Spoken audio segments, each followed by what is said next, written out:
It's first showing you the anatomy, the breastbone, and counting through the ribs. And you can see that the first electrode is placed in the fourth rib space on the right side of the breastbone. The second one on the same rib space on the left side. The fourth one goes in the midline of the collarbone on the left side, one space below, the fifth rib space. Number 3 is placed between 2 and 4, and number 6 is placed at the same level all the way out into the area of the armpit, and number 5 is placed right next to that. Now, the precise method was just described, and what we're going to show you here is the eyeballing method. You can see that the first electrode is applied along the right side of the breastbone at the level of the nipple. The second one on the left side at the level of the nipple. The fourth one space below the nipple. The third one between 2 and 4. Number 6 goes out in the area of the armpit, and number 5 between 4 and 6.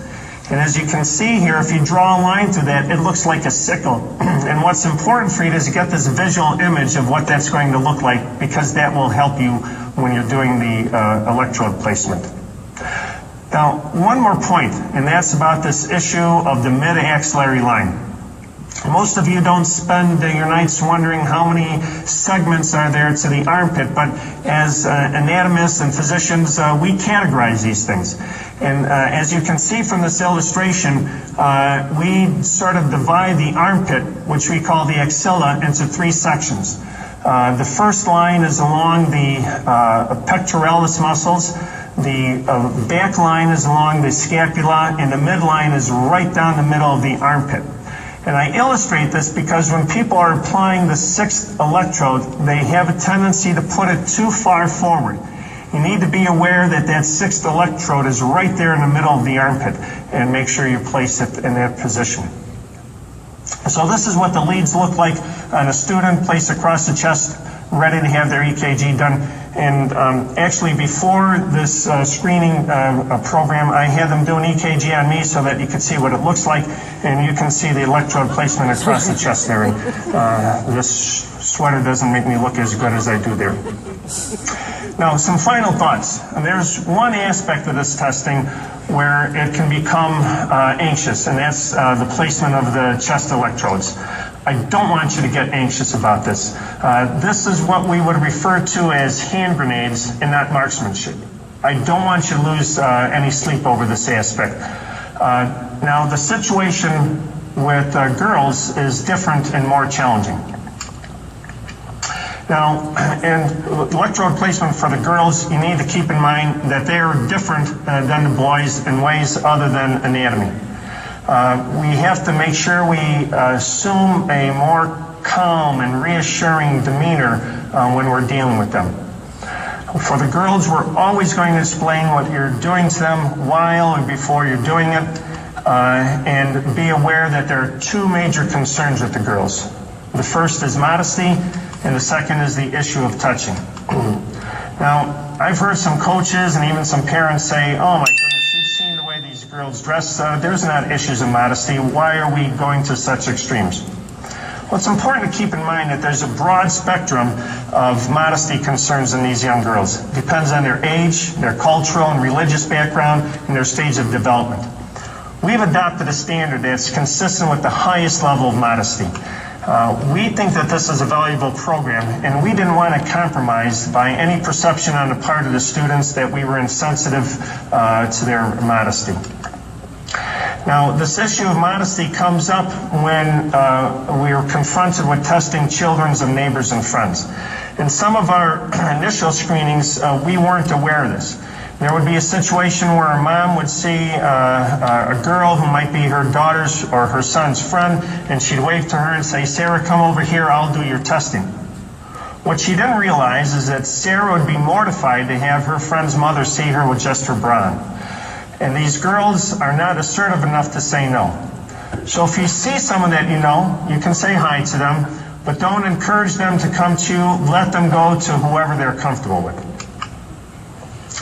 Now, along the lines of modesty here, we're going to keep the students covered as much as possible and only exposing the areas we need to apply the stickies.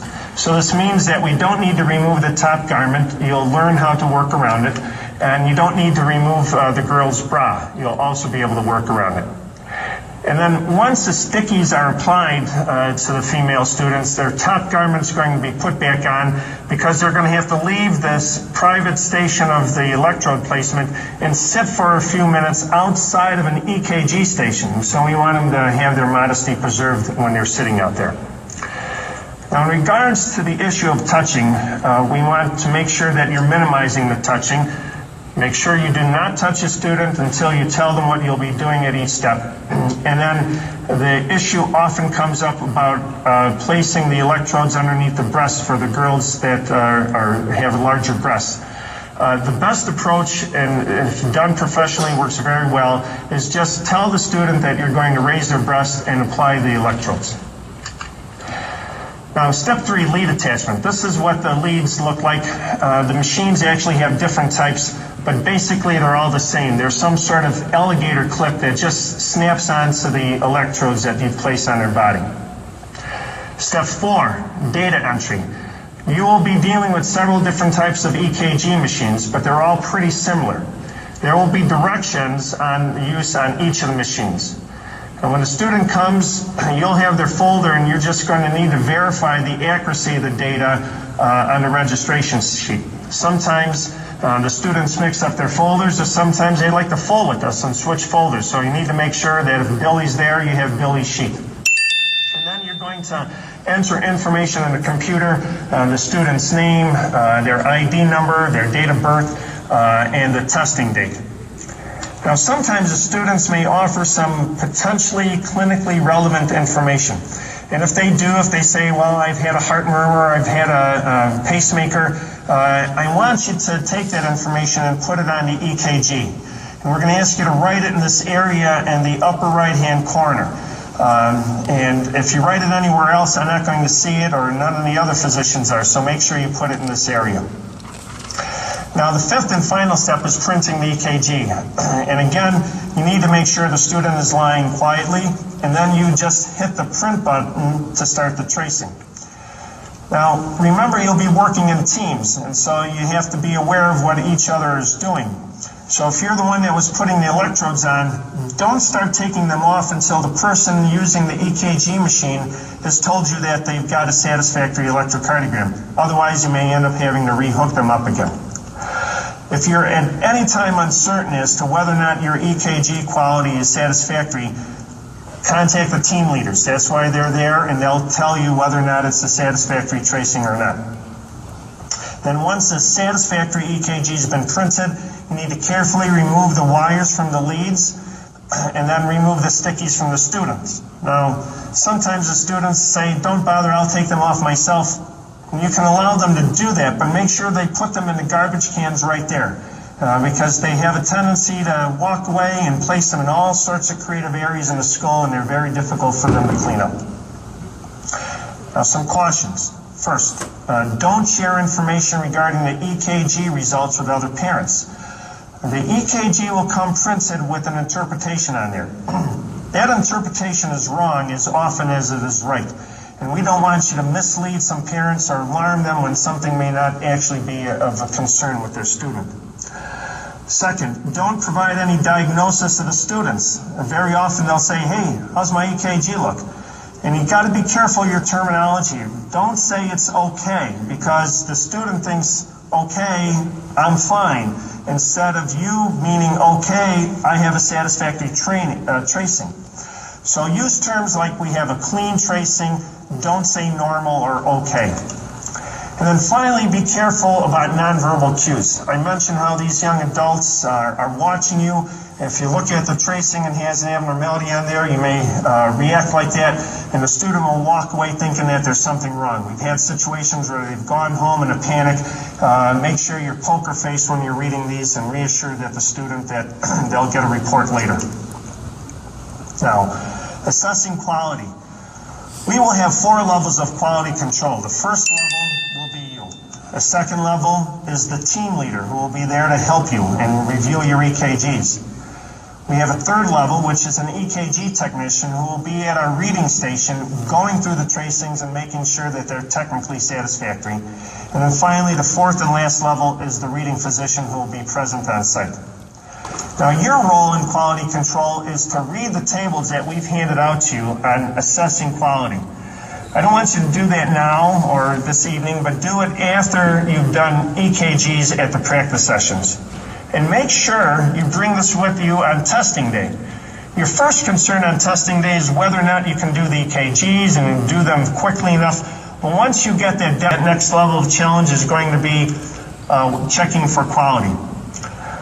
We will want you to read the EKG machine generated interpretation because it will give you information as to whether or not the limb leads might have been put in the wrong position.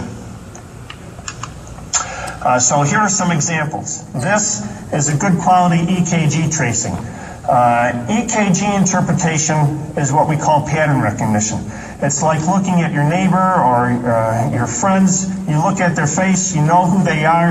You don't have to say their hair is brown, their nose is short, and their eyes are brown. You know just by looking at them. And the same thing is true on this. You see this as a normal EKG tracing, you'll be able to recognize other normal ones. This is an EKG which is not acceptable. It has what we call motion artifact. You can see there's an undulation of the baseline, and there's a lot of artifact that interferes with my ability to see the EKG findings clearly.